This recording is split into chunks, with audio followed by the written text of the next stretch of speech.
las 19:15, vamos a dar comienzo a nuestra jornada del día de la fecha, en el marco de estos conversatorios que venimos desarrollando desde hace ya casi un año y medio, prácticamente con el comienzo de la pandemia. Comenzamos a generar un ámbito de encuentro entre radicales, también abierto a la ciudadanía en general, en donde lo que proponemos es poner arriba de la mesa temas de interés, con personas que nos puedan ilustrar sobre las distintas cuestiones que entendemos que son de relevancia política para nuestro país. En este contexto, como todos los viernes, hoy tenemos un tema muy interesante, sobre todo para nosotros, caros al sentimiento, a la historia y a los valores radicales. Es necesario presentarlo, pero puedo decir que es abogado, es historiador, es presidente del Instituto Nacional Irigoyeniano, presidente de la agrupación Gente de Arte y Letras Impulso. Y bueno, quiero agradecerle en nombre del Movimiento Nacional de la Militancia Radical a Diego que esté con nosotros. Y bueno, le voy a habilitar la palabra, ya la mecánica ustedes la conocen, saben que él va a exponer primero, que ustedes van a poder ir formulando preguntas por escrito, y que una vez terminada su exposición, yo voy a trasladar esas preguntas de manera verbal. Así que Diego, ahora mismo te habilito el micrófono. Les pido disculpas si hubo alguna desprolijidad, pero ando con bastantes problemas de conexión, haciendo algunos malabares con distintos dispositivos para poder habilitar y llevar adelante la reunión como corresponde. Diego, está habilitado tu micrófono. Hola, ¿está bien ahí? Perfectamente se escucha. Bueno, gracias, Seba. Gracias y buenas noches a todas y todos, amigas y amigos correligionarios de todo el país, del Movimiento Nacional de la Militancia Radical. Como cuestión de previo y especial pronunciamiento, decimos a veces los abogados, quiero decir primero que estoy muy agradecido y sumamente comprometido con esta reunión, sobre todo porque surgió de una llamada días atrás que tuvimos con querido y entrañable Luis Changui Cáceres. Debo decir, en honor a la verdad, porque es como deben decirse las cosas, yo pertenezco a una generación que llegó a la militancia política en el partido en la etapa de Alfonsín, con el liderazgo de Raúl Alfonsín, y milité desde entonces en la capital federal. No sería honesto si no dijera que soy una generación vacunada contra el changuicacerismo. En los 80, precisamente, cuando arrancaba esta extraordinaria epopeya democrática que encabezó Raúl y en la que, entre otros destacados correligionarios que lo acompañaron, que lo apoyaron, estaba el Changui. El Changui tenía por entonces un liderazgo, un ascendiente muy especial sobre la juventud particularmente y sobre vastos sectores de la militancia de todo el país, y en alguna medida quienes quienes militábamos en los ámbitos internos del partido a veces nos encontrábamos con las típicas mezquindades que a veces albergan ciertos espíritus y que te dicen, no, por este lado no, cuidado con este. Bueno, eso en determinado momento, cuando tuve la suerte de conocerlo personalmente, pude comprobar cuántas, entre otras cosas que a veces a alguien le transmiten, cuánto había de equivocado, que todavía en el día de hoy Changui siga caminando. Hoy no lo permite la pandemia, pero lo estaba haciendo hasta hace algunos meses, hasta el año pasado, antes de la pandemia,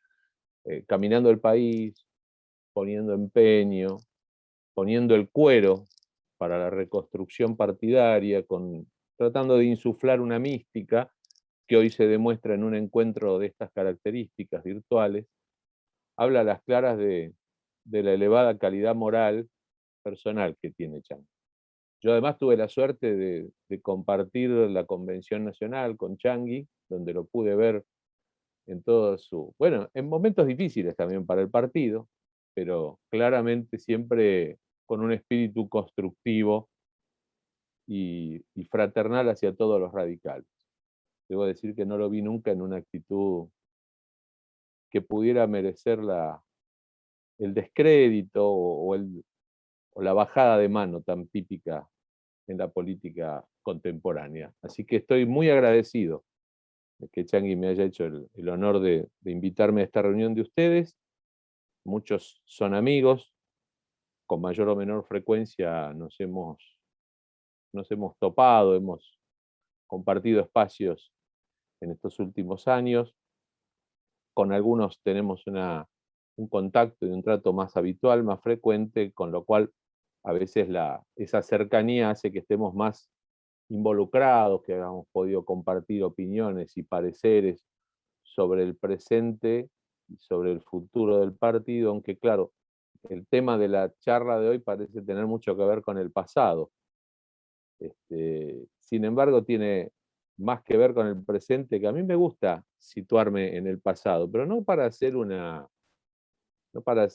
evocación nostálgica, que también es saludable y sana hacer. Estamos en vísperas de que se conmemoren 130 años de la constitución formal de la Unión Cívica Radical, con lo cual el objeto de la reunión estaría encaminado hacia ello, hacia reflexionar sobre aspectos que tienen que ver con la historia, pero no quedarnos solamente en la historia y analizar desde esas concepciones el presente y tratar de vislumbrar los caminos que nos deparen un futuro. Yo hace unos cuantos años que me dedico al estudio y al análisis de la historia política en general, particularmente la historia de la Unión Cívica Radical. Tal vez fui llevado sin haberlo premeditado, de alguna manera me encontré en esa tarea ya cuando militaba juvenilmente en la Franja y en la Juventud Radical, y con los años terminé especializándome en esto, y creo que lo que nos importa, nos debe importar a quienes estamos en una reunión como esta, como radicales, es extraer las mejores lecciones de la historia y del pasado para poder construir bases sólidas para tener un futuro mucho más saludable. Es evidente que estamos viviendo momentos difíciles. No voy a hacer ningún tipo de análisis vinculado a la cuestión de la pandemia, porque ustedes con estas saludables reuniones de los viernes habitualmente desde hace 1 año y medio han tenido charlas con especialistas, con personalidades que se han dedicado al estudio específico, o desde la óptica, más si se quiere, desde la filosofía también. ¿Cuál es el mundo en el que vivimos? ¿Cómo llega el mundo a atravesar una pandemia? ¿Y en qué situación queda la sociedad? Algo que nos debe preocupar como radicales, nos debe preocupar y mucho. Yo suelo decir que este es un partido que, más que un partido propiamente dicho, que lo es un partido, lo cual es un mérito muy grande, pero casi les diría que más que un partido es una cultura política el radicalismo. Como cultura política se ha extendido de una manera que ha atravesado fronteras y que hay valores y hay principios que están relacionados con la trayectoria histórica del partido que trascendió la frontera partidaria. Hay algunos de esos principios que hoy son patrimonio común de la sociedad argentina, de la sociedad civil, y eso a veces puede despertar confusiones, pero no debe enojarnos. Creo que ratifica la trascendencia, la vitalidad y la importancia que tuvo el radicalismo en la formación de la nación argentina. Hace unos 40 años atrás, exactamente 40 años atrás, Félix Luna, un historiador, en ese momento no era ya afiliado radical, lo había sido de joven, era hijo de un dirigente radical muy importante y sobrino nieto del primer vicepresidente de Irigoyen, Pelagio Luna. Él era hijo de Carlos Luna Valdés, que era sobrino de Pelagio. que fue candidato a gobernador de La Rioja en la campaña del año 1946. Falucho, joven, militaba en el radicalismo en ese entonces. Después siguió su derrotero hacia la UCRI y después dejó de militar en política. Volvió al radicalismo sin afiliarse. Es como esas personalidades de la cultura que siempre estuvieron cerca del radicalismo, aún lejos de la formalidad de una ficha de afiliación, de los padrones partidarios, ¿no? Podríamos dar varias decenas de ejemplos acá, entre todos los amigos que están presentes.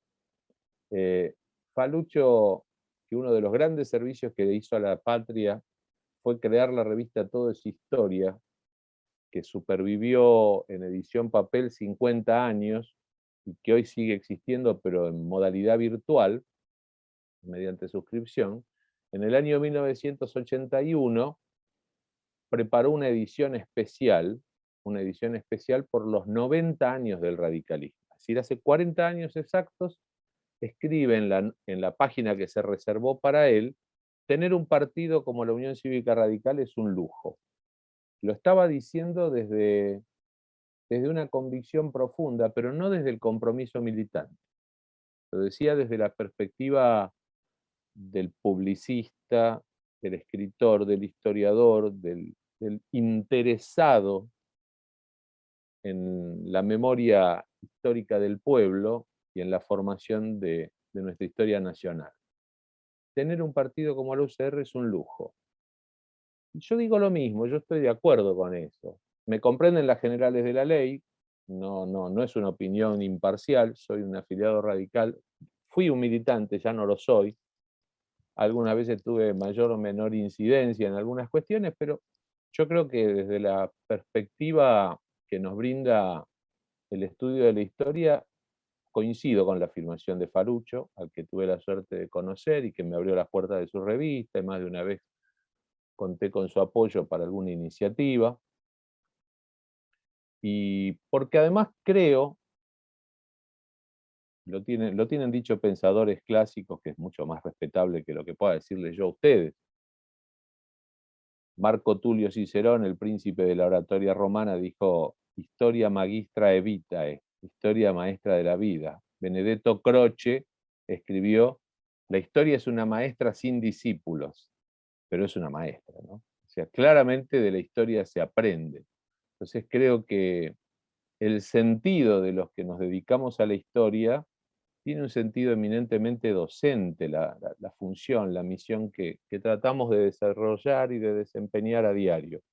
Una función docente que viene a formar complementariamente parte del relato histórico que debe tener una nación, una sociedad, su pueblo, y que en este caso debe tener un partido político como el radicalismo. El radicalismo, sin embargo, a través del tiempo, y esto sin caer en una generalización, porque ha contado con dirigentes fantásticos, extraordinarios, que dejaron un legado sin dudas maravilloso. Hay poco escrito, a lo mejor, hay pocos dirigentes o personalidades fundamentales del radicalismo que hayan dejado un testimonio escrito, pero algo hay recopilaciones. Bueno, de Irigoyen se decía que no había escrito nunca, y sin embargo sabemos hoy, estamos a ciencia cierta, que Irigoyen escribió, y escribió mucho más que Mi vida y mi doctrina. Escribió ese maravilloso tratado que apareció hace unos años y que tuvimos la suerte de rescatar con el Instituto, con Eudeva, que hoy es un libro de consumo que está a la venta, que se llama Confidencias. No era el título que tenía en ese manuscrito de Irigoyen, pero evidentemente era un tratado político de Irigoyen, escrito por Irigoyen, o dictado por Irigoyen, eso también lo sabemos. Está dictado a un amanuense. Después hay un trabajo de revisión general de él.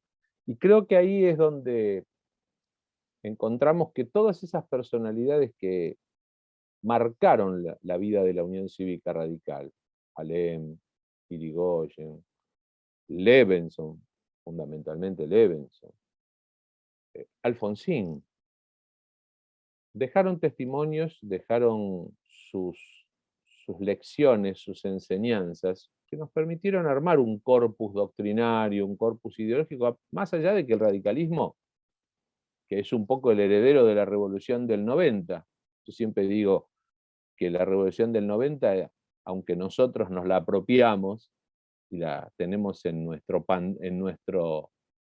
nuestra enciclopedia histórica como una de las revoluciones radicales, digo que en honor a la verdad no podemos decir que fue una revolución radical. Es una revolución hecha por radicales y por otros. Lo que sí, no hay duda que todos los radicales estuvieron, los que después serían radicales, estuvieron todos en el 90 en el parque. Pero es una revolución donde también tuvieron los mitristas, los católicos. Es decir, es una revolución de radicales. Y después, esos principios de la revolución del 90 formaron una especie de basamento inicial de esa doctrina prefundacional que tiene el radicalismo, que se termina de consolidar a partir de la ruptura de la Unión Cívica después del acuerdo de Roca con Mitre, y que Alem define al radicalismo intransigente frente al acuerdo. No porque fuera un obcecado, sino al acuerdo que dejaba al margen al pueblo, a la soberanía popular en el proceso de decisiones, ¿no? Y creo que ahí hay una ruptura definitiva, más allá de la ruptura de la Unión Cívica, hay una ruptura en el sentido de rescatar un ideario democrático, de soberanía popular, que el radicalismo encarna desde entonces, hace 130 años, y que logra llevarlo a la práctica, y logra hacerlo triunfar luego de la reforma electoral que acuerdan, y no está mal decirlo, acuerdan, Hipólito Yrigoyen y Roque Sáenz Peña en 1910-1911, que se pone en marcha en 1912, que es la ley del voto universal, secreto y obligatorio, el padrón militar, y ahí empieza la etapa de la democracia orgánica, ¿no? Una república verdaderamente organizada democráticamente, haciendo realidad el principio del artículo primero de la Constitución, que habla del principio representativo, republicano y federal, pero republicano representativo en base al principio de la soberanía popular, que es prácticamente de carácter constituyente, lo tiene escrito Del Mazo también esto, ¿no? La reforma de la ley Sáenz Peña, la reforma electoral, completa el proceso constitucional iniciado en 1853 en la República Argentina. Lo completa con el principio de la soberanía popular. Y si nos ponemos a pensar, por esto que decíamos de la cultura política, que es el radicalismo, no suelo anotar o tener anotaciones cuando tengo que hablar, pero acá me hice unas anotaciones porque la Argentina tiene, algo más de 200 años de vida independiente, tiene muy pocas políticas públicas que tengan continuidad a través del tiempo. Ha sido una política muy agonal la de la Argentina, ¿no? Y en estos tiempos que se habla de una palabra que puso de moda a alguien y que yo trato de no decirla porque creo que es hacer propaganda y creo que el negocio lo hacen los que la promueven, me refiero a la grieta. La historia argentina tiene muchas grietas, en realidad yo digo antinomias, las tuvo mucho, desde 1810 hasta acá las tuvo. Algunas las pudo saldar, otras siguen ahí latentes o reaparecen, y otras son alimentadas artificialmente. Bueno, en esta historia de algo más de 200 años, la sociedad argentina, logró construir 4 o 5 políticas públicas, no más, de las cuales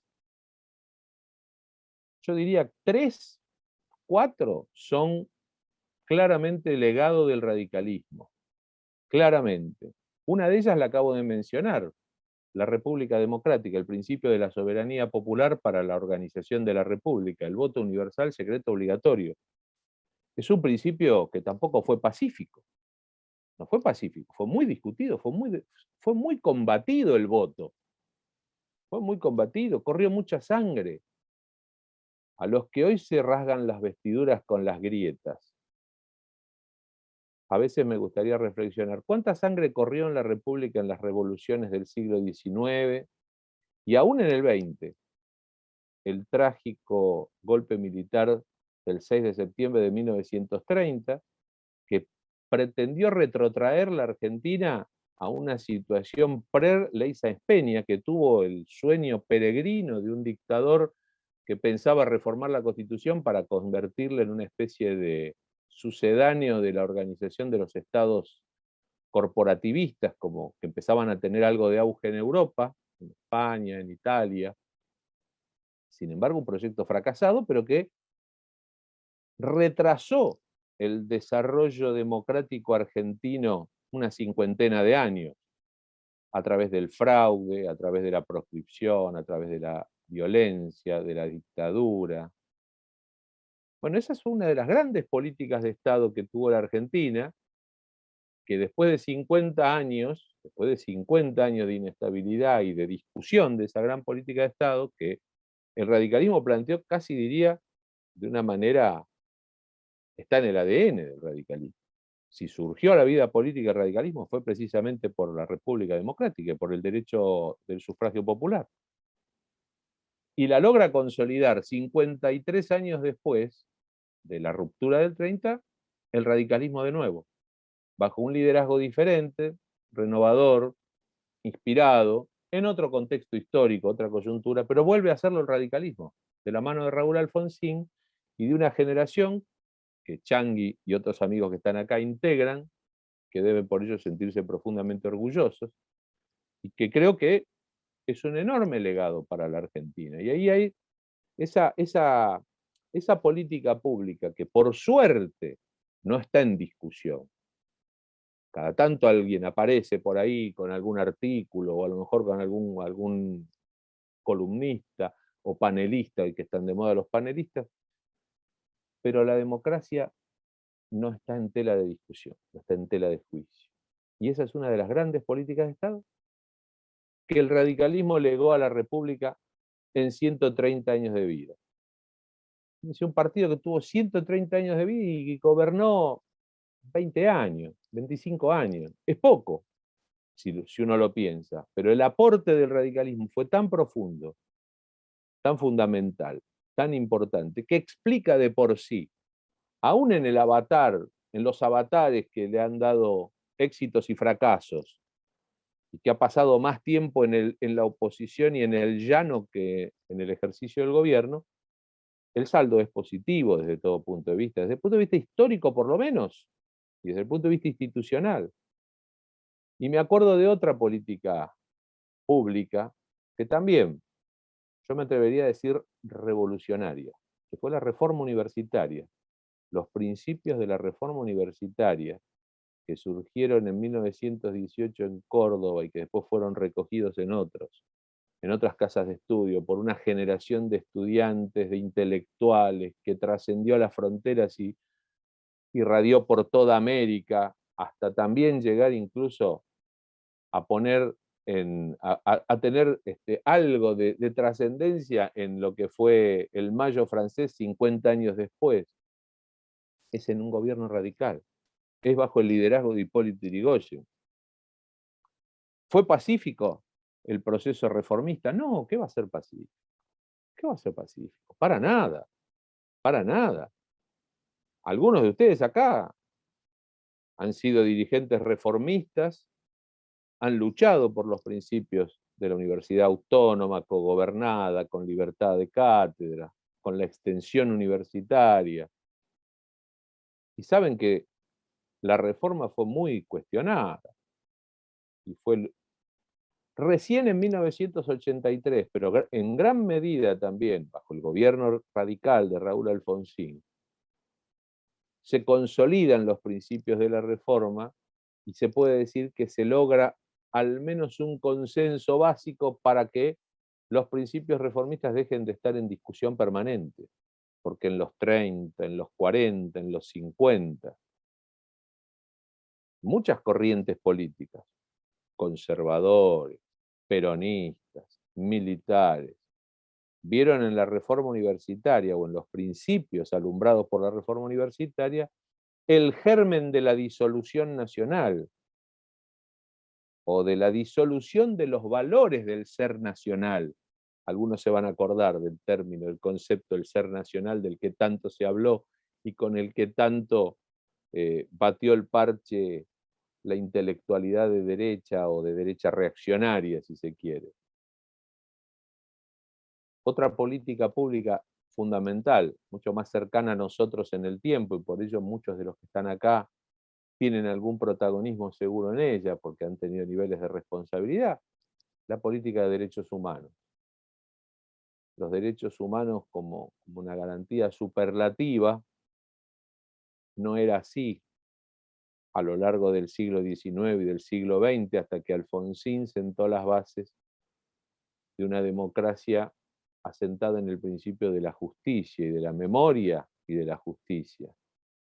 Un acontecimiento histórico de trascendencia planetaria, un episodio nunca visto, una transición democrática no negociada con los dictadores, donde los dictadores llegó un momento que debieron sentarse en el banquillo de los acusados, con todas las garantías del proceso legal, debido proceso adjetivo y sustantivo para los abogados presentes, todas las garantías.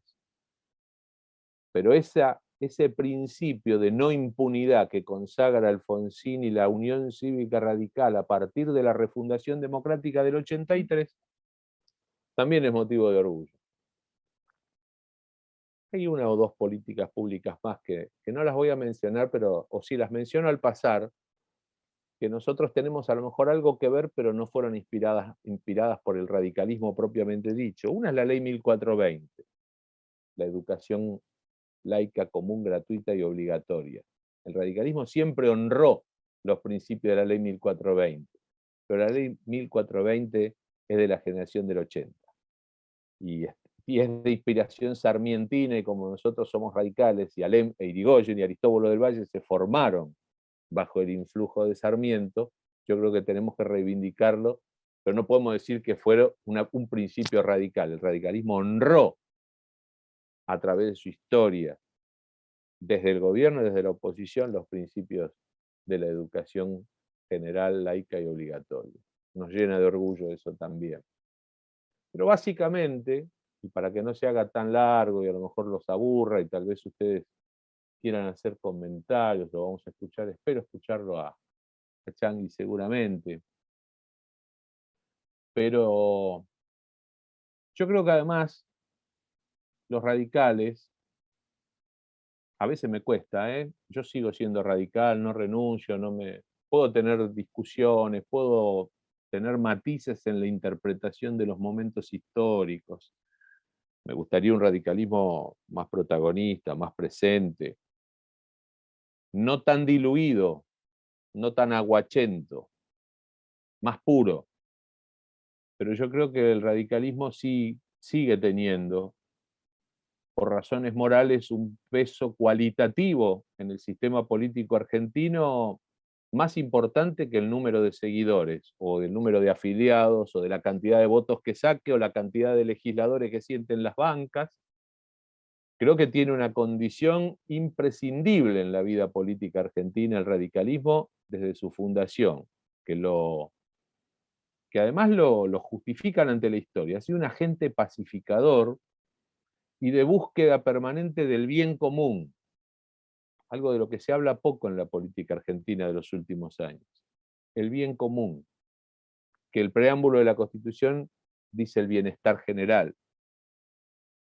A una costa de sus propios intereses, debió sacrificar muchas veces el radicalismo y sus hombres en función del bienestar general, sus hombres, sus mujeres, sus abanderados y abanderadas, quiero decir. No lo vayan a tomar las compañeras y correligionarias como una afirmación sexista o patriarcal. En el radicalismo siempre la solidaridad está por encima del individualismo. En eso nos diferenciamos del liberalismo. Somos hijos del liberalismo político, pero lo profundizamos, lo perfeccionamos, lo mejoramos y le dimos un contenido solidarista que fue de alguna manera de avanzada en el mundo. Los otros días tuve la suerte de hablar con los amigos de la OTR y pudimos comprobar cuántas iniciativas sociales que hoy forman parte del patrimonio colectivo argentino y americano en muchos aspectos fueron iniciativas radicales, cuando no tenía el radicalismo ni siquiera mayoría parlamentaria, o no tenía el manejo y la conducción de las estructuras sindicales o gremiales, y no lo hacía por cálculo electoral, lo hacía porque era su convicción, porque eran los tiempos donde las posturas maximalistas, anarquistas, anarcosindicalistas o socialistas, inspiradas en los principios de la Revolución Rusa triunfante, casi en forma paralela con el acceso del radicalismo al poder, veía que el radicalismo tenía un tinte reaccionario, entonces reaccionaba frente a ese radicalismo con violencia, y el radicalismo venía, como dijo Irigoyen, a reparar. Una palabra maravillosa del lenguaje irigoyeniano, la reparación.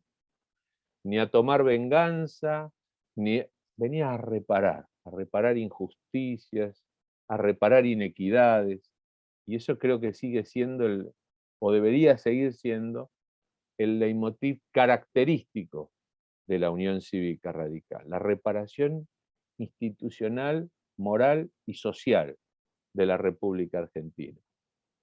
A mí me gustaría cerrar acá por una cuestión de respeto, porque parece que el tiempo de exposición ha sido un poquito extenso. Yo no me quise escribir, a veces escribo, pero no era esta la ocasión para escribir, pero sí me hice unos apuntecitos como para no perder el tiempo y que ustedes no perdieran el tiempo fundamentalmente. Pero vemos que en esta época en la que algunas personalidades con responsabilidades importantes en la República han perdido el respeto por la lectura de los discursos. Y confían en la capacidad de improvisar, y cometen terribles gafes, imperdonables gafes. Cuando se tienen responsabilidades de jefaturas de Estado, jefaturas de gobierno, hay que leer un poco más los discursos. Cuando se abre las sesiones ordinarias del Congreso, cuando se habla en visitas de Estado, cuando se recibe a visitantes de Estado, hay que leer un poco más. Hay que leer un poco más. Y ahí tenemos el ejemplo de Alfonsín, Arturo Illia. Leían sus discursos. Y no porque leían el discurso, porque no tuvieran idea y no tuvieran capacidad de improvisar, les sobraba. Les sobraba capacidad para improvisar y tenían claros los conceptos y las ideas. Pero la tamaña responsabilidad implicaba un equilibrio, además, en la responsabilidad de cómo transmitir el mensaje. Y en estos años en los que la inmediatez del Twitter, de los 144 caracteres, o de que en la improvisación que se suelte la lengua y alimentar contradicciones, antinomias que nos sirven porque coyunturalmente nos van a venir bien para el escenario electoral que viene, me parece que nosotros, los radicales, tenemos que poner un poco la pausa en ese sentido y demostrar que se debe actuar de otra manera. Eso es una característica que también deja el radicalismo.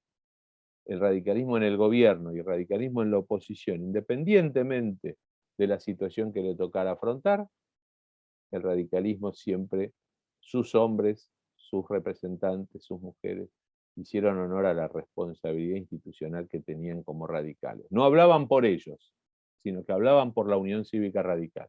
Y por eso eran doblemente cuidadosos en el ejercicio de la palabra desde la oralidad y de la palabra escrita. Esperemos que se recupere esa tradición.